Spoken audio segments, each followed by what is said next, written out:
The facility stood far from any city, surrounded by dry land and old mountains that had watched generations of workers come and go. It was a place built for testing limits, not comfort. Long metal buildings stretched across the ground, their walls stained by years of heat and smoke. Inside, the air always smelled of iron, oil, and effort. People said that if someone could succeed here, they could succeed anywhere.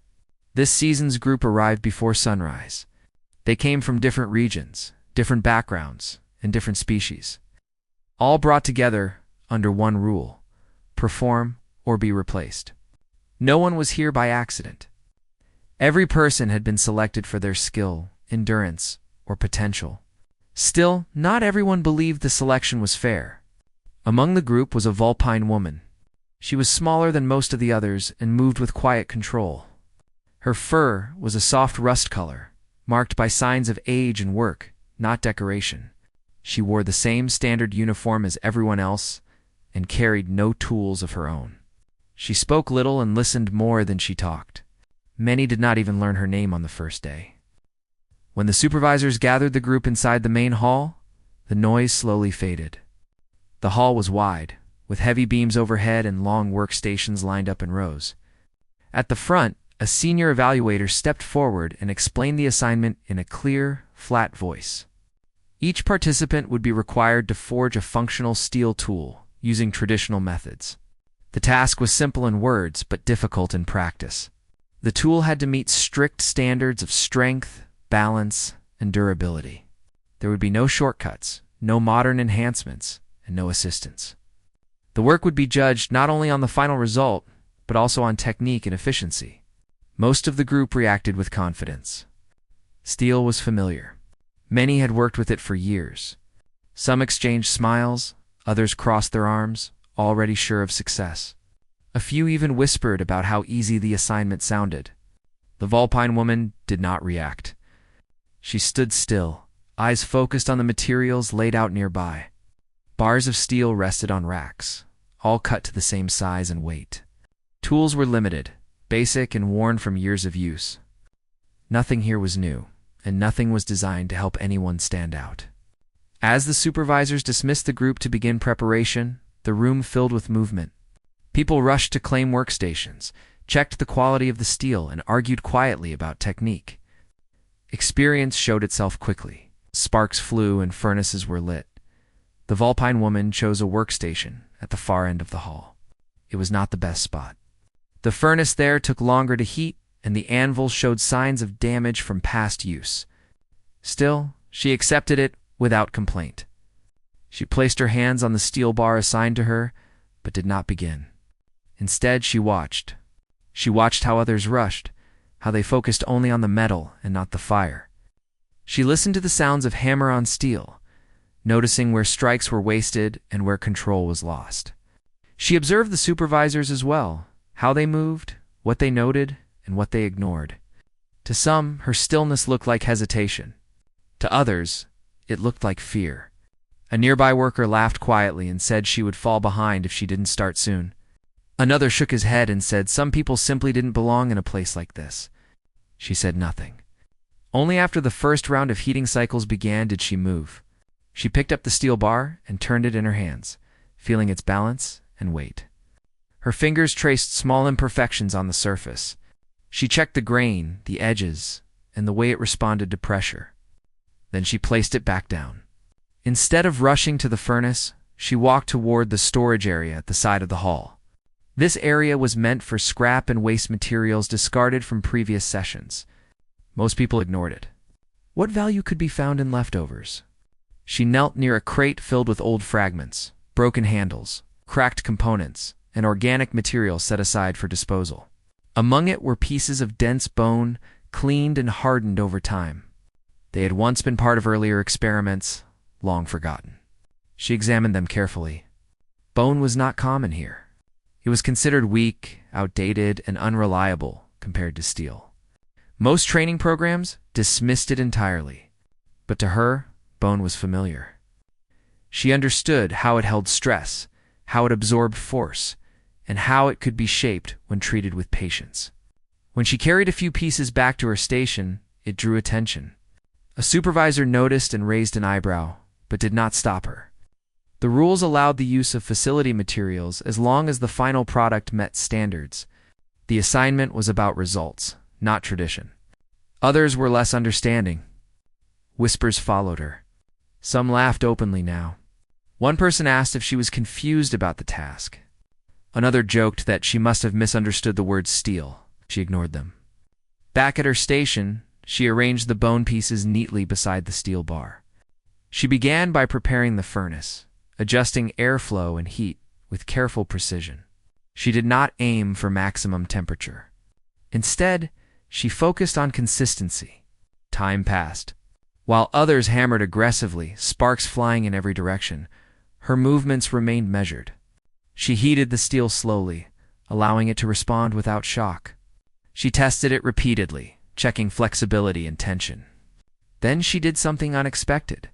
She set the steel aside and began working with the bone. She cleaned it further, shaped it carefully, and reinforced weak points with layers bonded through pressure and controlled heat. Her hands moved with practiced ease, each step deliberate. She was not experimenting. She was applying knowledge earned long ago. As hours passed, fatigue set in across the hall. Mistakes began to appear. Steel overheated. Tools warped. Tempers rose. At her station, progress was slow but steady. A supervisor stopped nearby and watched silently for a long moment. He did not comment, but his eyes lingered longer than expected. Something about her method challenged what he thought he knew. By the end of the first day, many had rough shapes formed. Some looked impressive at a glance, but hid flaws beneath the surface. The Vulpine woman's work looked incomplete. To the untrained eye, it seemed she had fallen behind. But she knew better. She cleaned her station, stored her materials, and left without looking at the others. She did not care about their opinions. She cared about what the materials were telling her. As the hall emptied, the furnaces cooled, and the noise faded, one truth quietly settled into the space. This assignment was not going to be won by speed or pride. It would be won by understanding. And from the very first day, the Vulpine woman understood more than anyone else. The second day began earlier than the first. The hall was quieter, but the tension felt heavier. Everyone had begun to notice the Vulpine woman, though few dared speak to her directly. Rumors whispered through the rows of workers. Why is she using bone? Does she even know what she's doing? She's going to fail for sure. Many laughed, some sneered, and a few simply watched, curious. The supervisors, however, remained calm. They understood that results mattered more than appearances. One of them, a tall figure with a lined face and sharp eyes, walked slowly past her station. He examined her tools and the materials she had gathered. There was a slight nod as he observed her work. No words were spoken. No encouragement given. That silence, more than anything, made others uneasy. At her workstation, the Vulpine woman did not hurry. She started by selecting a few pieces of bone she had studied the day before. Each piece was different. Some were thick, some thin, some curved, some straight. She laid them out carefully, organizing them by strength, shape, and potential use. She did not measure or mark them the way others did with steel. Instead, she trusted her instincts and her years of experience handling similar material. Nearby, a young human man picked up a steel bar and shouted to his friend, "Watch this.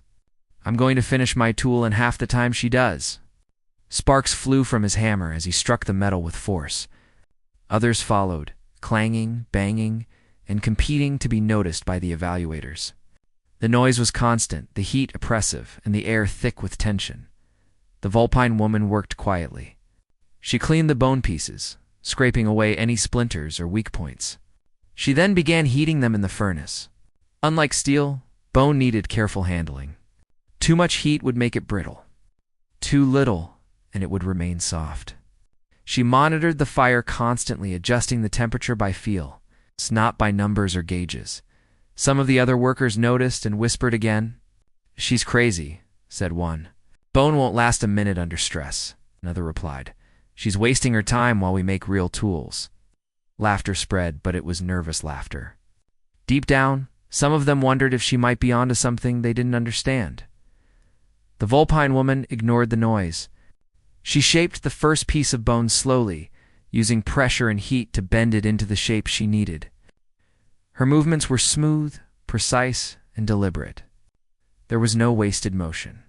She tested each piece against a small anvil, tapping lightly to check strength and flexibility. Each piece passed only after she was satisfied that it could withstand more than its apparent weight. By mid-morning, the others were beginning to tire. Steel was heavy, and repeated hammering was taking its toll. A few workers had already made mistakes overheating their metal, cracking pieces, or creating uneven shapes. Frustration was rising. Arguments broke out between two workers over technique. One even threw a small piece of steel across the hall in anger. The Vulpine woman, in contrast, remained calm. She did not rush. She did not speak to anyone. She worked with patience, checking her materials, adjusting heat, and shaping bone. Slowly, she began connecting the pieces together, creating a structure that resembled a basic tool. It was not finished, and it looked unusual compared to the steel tools around her. But there was a sense of balance and careful thought in every connection. A supervisor walked past and paused, catching her hands. The room was filled with clanging and shouting, but here was silence and careful motion. The supervisor's brow furrowed. He could not immediately tell if it would work. But he knew it was different. Tanned, different, often meant interesting. By noon, the group took a short break. The others sat, wiping sweat from their faces, drinking water, and talking about how difficult the assignment was. Some were confident in their progress.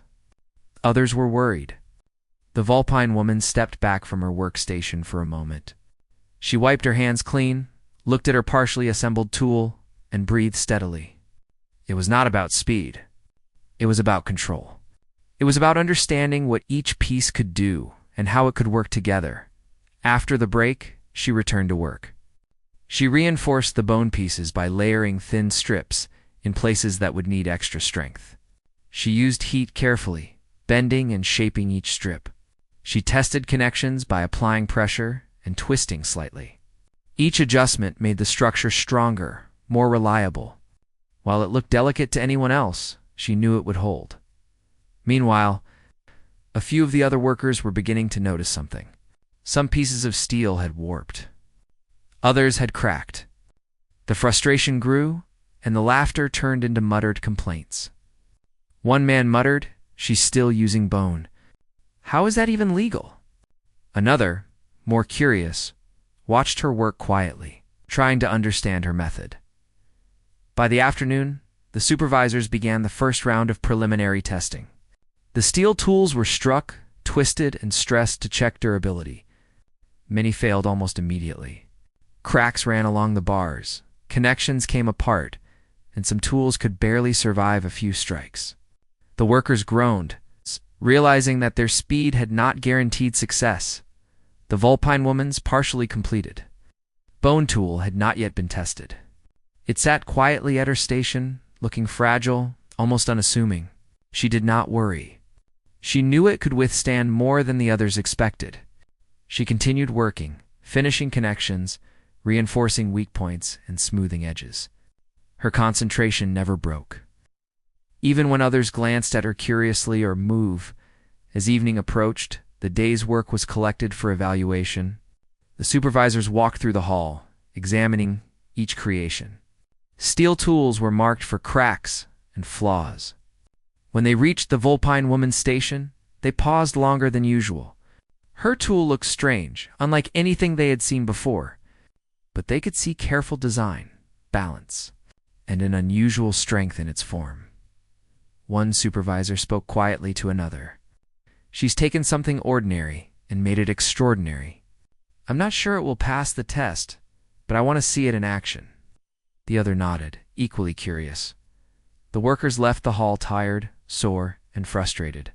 Many thought about the mistakes they had made, wondering if speed had been a mistake. A few glanced back at the Vulpine woman's workstation, seeing her tool carefully stored and prepared. They did not understand it yet, but they felt a quiet unease. The Vulpine woman left quietly as always.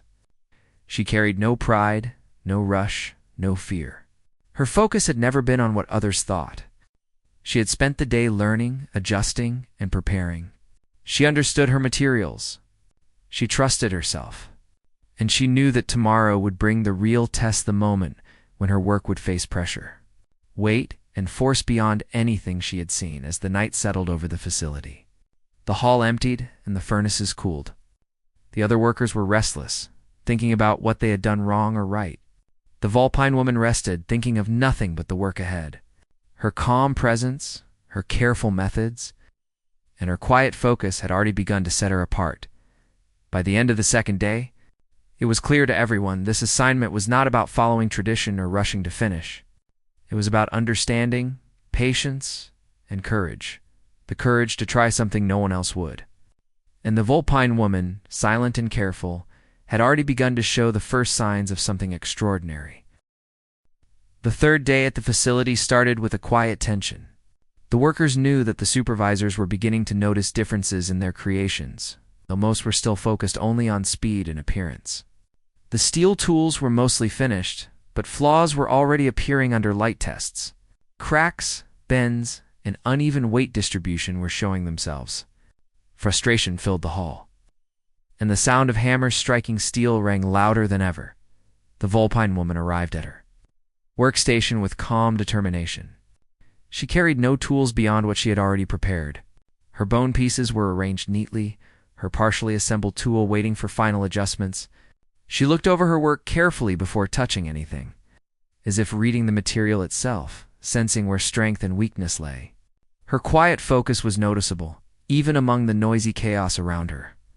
Workers nearby whispered again, "She's still using bone?" "That can't last under the tests," said one man, wiping sweat from his brow. Another laughed. "She's going to embarrass herself. Why waste time when we have steel?" The voices were loud, but none of the words reached her. She was too focused to respond. She began by reinforcing weak areas. Using careful heat and steady pressure, she shaped the bone, adding small support pieces where needed. Each movement was controlled. She tested her connections repeatedly, not once, but several times, making sure each joint could hold under stress. Every step was deliberate, nothing wasted. Unlike the others, she did not rely on brute force or speed. She relied on understanding the materials. By mid-morning, the supervisors began preliminary observations. They walked past the workstations, checking the tools for balance, structure, and overall technique. They paused at the steel tools first, noting cracks, uneven edges, and signs of rushed work. The workers felt their confidence waver as evaluators shook their heads quietly. When the supervisors reached the Vulpine woman's station, they paused longer than anyone expected. Her tool looked unusual fragile at a glance, but the structure showed thought, balance, and strength. One of the senior evaluators leaned closer, tapping lightly on one of the reinforced areas. There was no cracking, no bending. The tool held firm. Another evaluator examined the curves and joints, noting that the careful layering and alignment of bone pieces gave the tool both flexibility and strength. The workers around her could not understand. "How can bone be stronger than steel?" one muttered. "She's going to fail eventually," said another, though even he cast nervous glances at her workstation. The Vulpine woman did not rush to explain. She continued working, testing small pieces, adjusting angles, and refining edges. The noise of the hall was intense, hammering, shouting, clanging, but her world remained calm. She did not hurry. She did not panic. She trusted her instincts and her experience, and they gave her an advantage no one else could see yet. By noon, some of the steel tools were failing under light stress tests. Supervisors twisted them, bent them, and struck them lightly to see how they responded. Cracks appeared where none were expected. Some tools warped immediately. Workers gasped as their hard work seemed to crumble before them. Frustration grew. Arguments broke out over technique, mistakes, and responsibility. The air felt heavier. Meanwhile, the Vulpine woman tested her bone tool carefully. She tapped, twisted, and pressed on areas she had reinforced. Nothing cracked. Nothing bent beyond recovery. The tool absorbed stress in ways the steel tools could not. Its flexibility allowed it to adjust to pressure without breaking. Each test confirmed what she already knew. Her approach, though unconventional, was working. Observers began to notice. One supervisor whispered to another, "It's holding. Better than expected. We need to watch this carefully." They walked away without making any announcement, but their attention had shifted. The Vulpine woman was no longer invisible. Her quiet diligence had drawn the first serious recognition. As the afternoon approached, the pressure increased. The steelworkers hammered faster, trying to catch up. Some attempted last-minute fixes, welding cracks or bending metal back into shape. Others grew desperate, worrying that their speed-first approach had already cost them. The noise reached a peak, clanging louder and faster. Echoing through the high hall, the Vulpine woman, however, continued steadily. She did not compete in speed. She worked systematically, checking each joint, testing each piece, and reinforcing weaknesses. Her movements were smooth and confident. She tested combinations of pieces in ways the others had not considered, adding layers where needed, using angles to distribute stress. The result was a tool that appeared delicate but could withstand more than anyone expected. A few curious workers began to watch, trying to understand her method. One leaned closer and asked quietly, "How can that hold?" She said nothing, continuing her work. Another, more daring, asked again, "Are you sure it will work?" She only nodded slightly, never looking up. Her confidence was calm, not loud. It was clear she did not need validation from others. When the first real stress tests began, the hall grew silent. Supervisors began applying weights and pressure to each tool. Steel tools snapped, bent, or warped almost immediately. Gasps echoed as workers saw their efforts fail. Anxiety and frustration spread quickly. Then they came to the Vulpine woman's tool. The hall quieted further. She picked it up, examining it one last time. She handed it to the supervisor, who applied pressure, twisted it, and tapped lightly. Nothing happened. No cracking. No warping. Even under repeated stress, the tool held. A small murmur of surprise ran through the workers. The supervisors continued testing.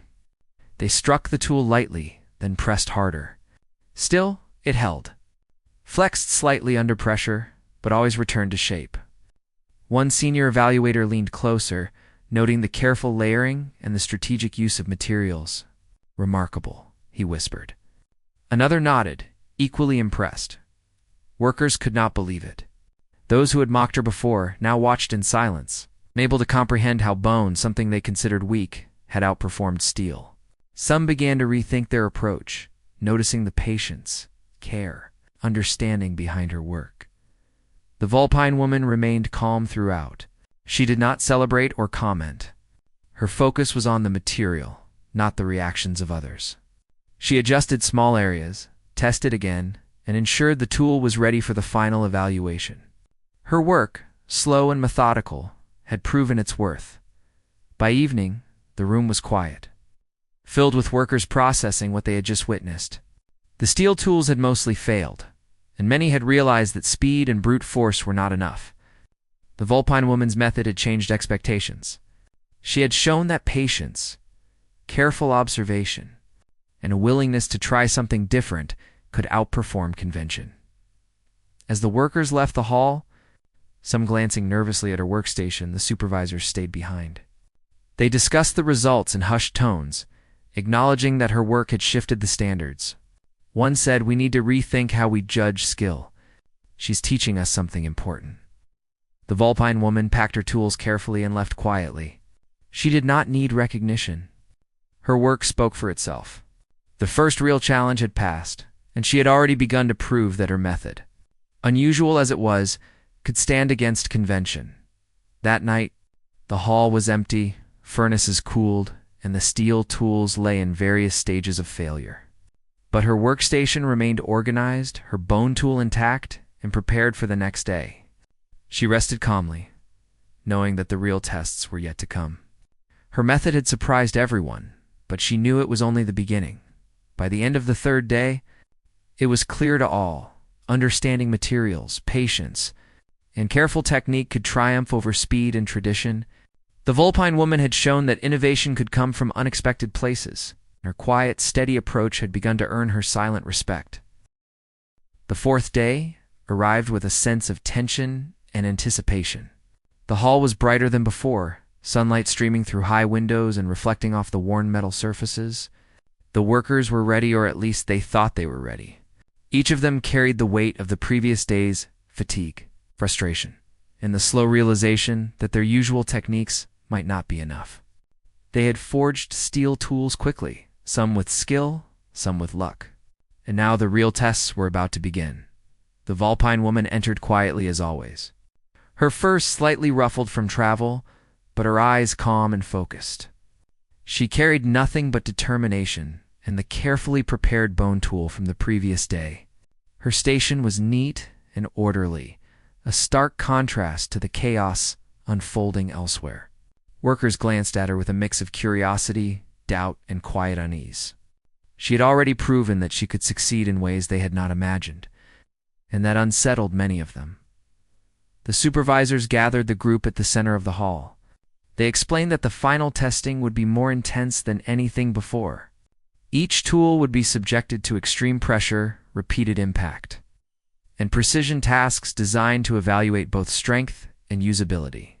Mistakes, flaws, or shortcuts would be punished. The room was silent as the instructions were given, the seriousness of the evaluation sinking in. The first round began with steel tools. Workers hammered, twisted, and struck their creations as the supervisors applied force. Many tools bent or cracked immediately, and the workers groaned in frustration. Confidence waned as failure became apparent. The loud clangs of collapsing metal echoed through the hall. Every mistake was visible, every flaw magnified. When it was the Vulpine woman's turn, a hush fell over the room. She placed her tool on the testing station carefully, checking the alignment one last time. The supervisors examined it closely, noting the delicate yet strong design. One evaluator tapped lightly on the tool. There was no response, no cracking, no bending, only solid resilience. Another applied twisting pressure. Still, it held. Workers watched in disbelief. How? How is that possible? Whispered one. Bone shouldn't survive that, muttered another. Even the more confident steelworkers felt a pang of doubt. They had relied on experience, strength, and speed. And now a tool that seemed fragile was outperforming theirs at every test. The supervisors continued. The tool was struck repeatedly, bent, and stressed in ways designed to reveal weaknesses.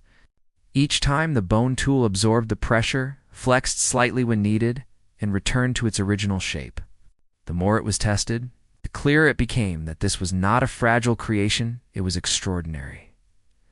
Some workers began to whisper among themselves. Tension and admiration mixed in their voices. Maybe we underestimated her, said one quietly.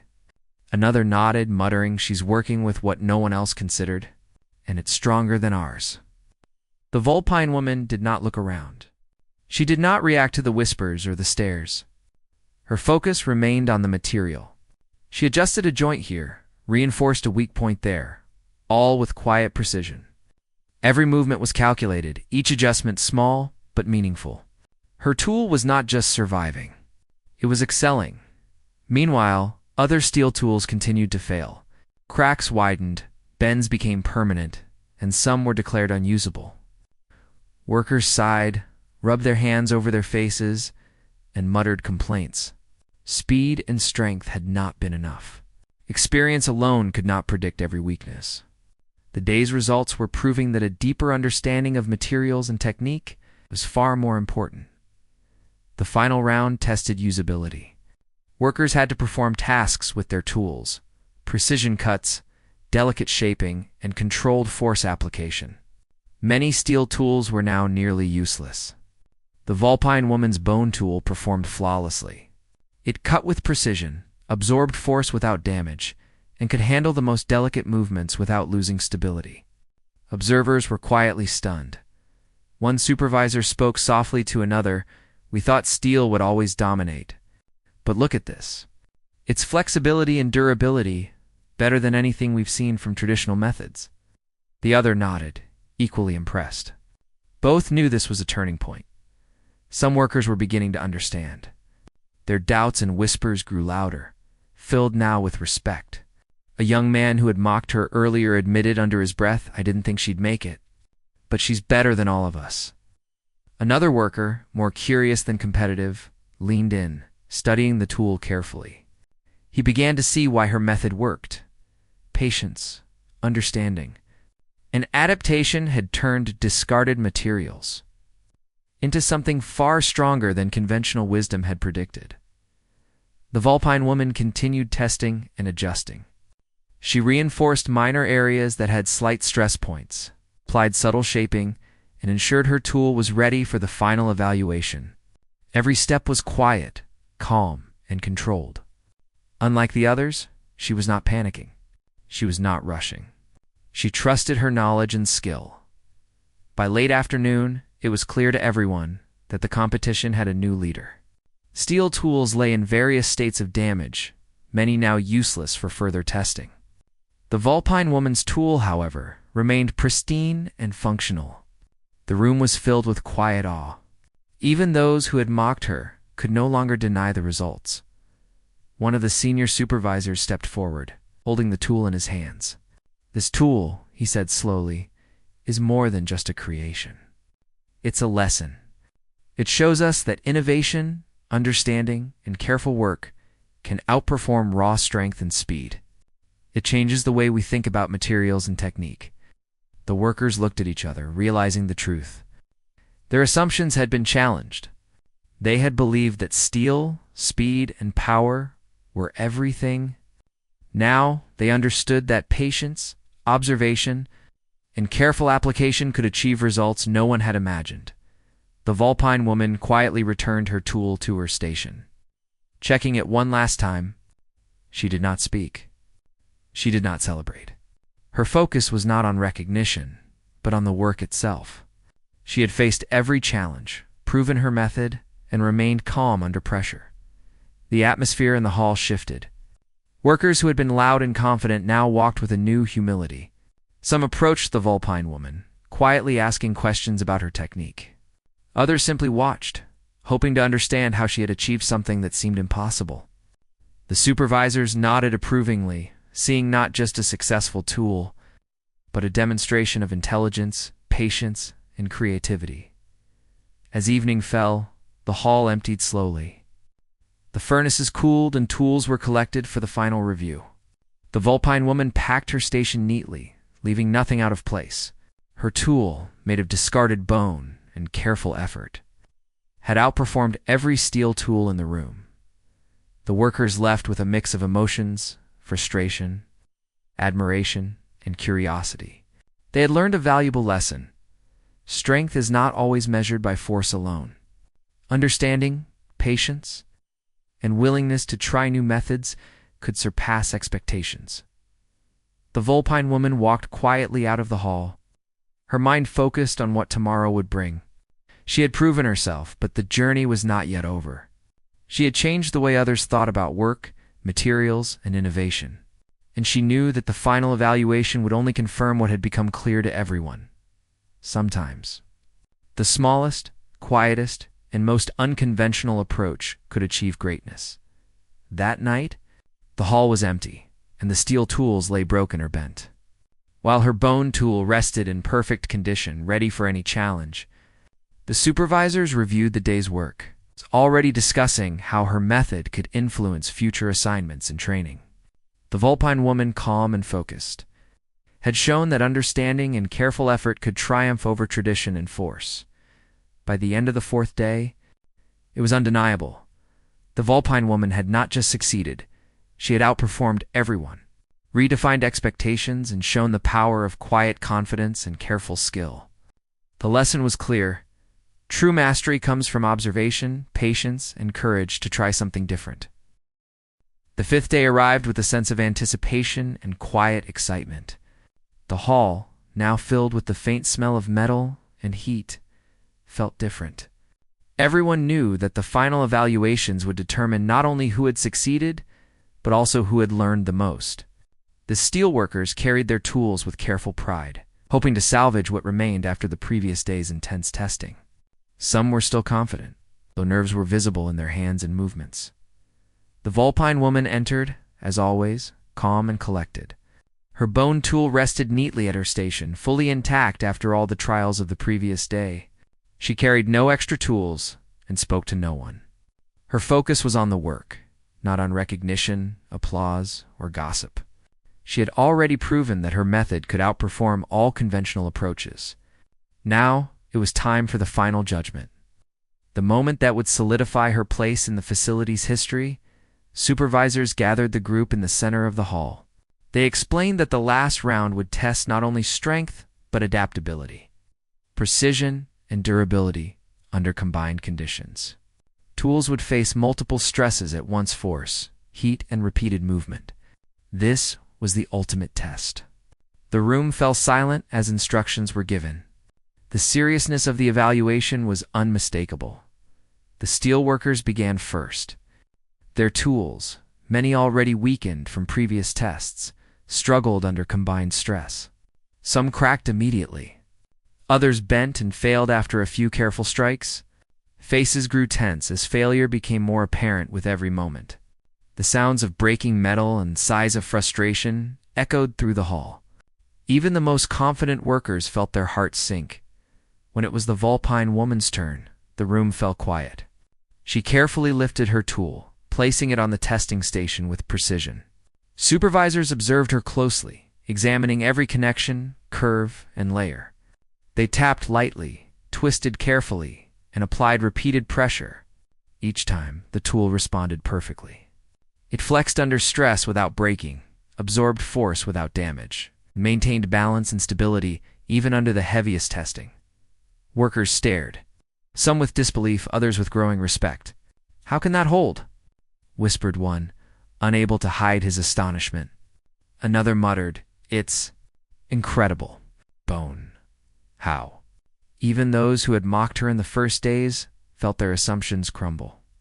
They had relied on speed, brute force, conventional wisdom, and now they saw that her careful, unconventional approach was superior. The supervisors tested further.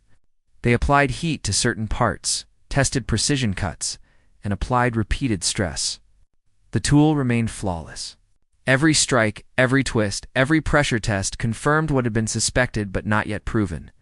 This tool, created from discarded bone and careful thought, could outperform the best steel creations in the hall.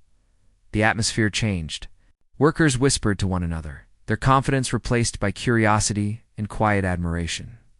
Some approached her station cautiously, peering at the tool and trying to understand how it had survived where others had failed. Questions were asked in hushed tones. "How did you know it would hold? Why use bone instead of steel? What made you think of this?" She answered only with slight nods or small gestures, her focus never leaving her work. The supervisors finally gathered the group for the official announcement. One spoke with a measured voice. "The evaluations are complete." While many steel tools showed strength, speed, and skill, only one creation performed perfectly under all conditions. It demonstrated resilience, adaptability, and careful design beyond what was expected. He paused, looking at the Vulpine woman. This tool, created using unconventional materials and careful technique, the top performer of this session. A hush fell over the hall. Workers looked at one another, some shocked, some impressed, some reluctant to admit admiration. The Vulpine woman remained still, acknowledging the recognition with a slight nod. She did not raise her head to bask in attention. Her focus remained on the work and the lessons it carried. Supervisors examined her tool one final time, pointing out how each joint, layer, and curve contributed to strength and adaptability.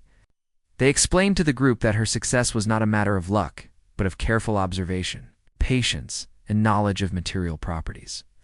They emphasized that innovation could come from unexpected places, and that success was not always about speed, size, or conventional power. Some workers approached her afterward, cautiously asking for advice. She demonstrated small techniques, explained her thought process, and showed how careful observation could turn discarded materials into something valuable. Slowly, respect began to replace skepticism. Even those who had doubted her most started to see the value of patience, focus, and willingness to try something different.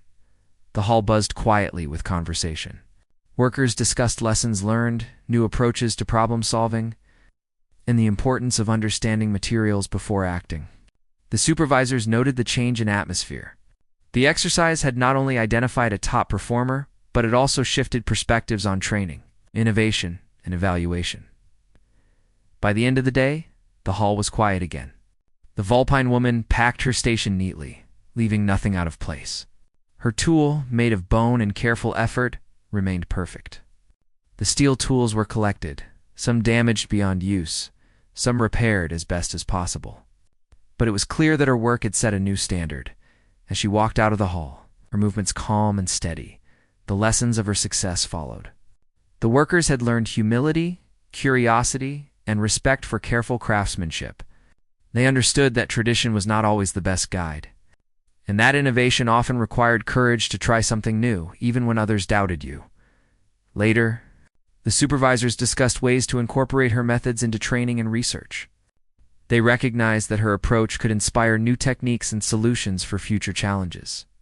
Her success had proven that sometimes the most unusual methods could achieve results far beyond expectations. The Vulpine woman, meanwhile, returned to her quarters quietly. She reflected not on praise or recognition, but on the process itself, the careful observation, the patience, and the understanding that had brought success. She knew that every challenge would offer lessons, and that preparation and focus would always be more valuable than haste or pride. By nightfall, the facility was calm. Tools were stored, the furnaces cooled, and the echoes of the day faded. The workers, exhausted but wiser, considered the lessons learned. They had seen that care, understanding, and unconventional thinking could surpass brute force and tradition, and they had seen it firsthand in the quiet, steady work of the Vulpine woman. Her success had changed more than rankings. It had changed attitudes, teaching everyone that real mastery comes from patience, knowledge, and courage to follow one's instincts. The hall, the tools, and the workers all carried the lesson.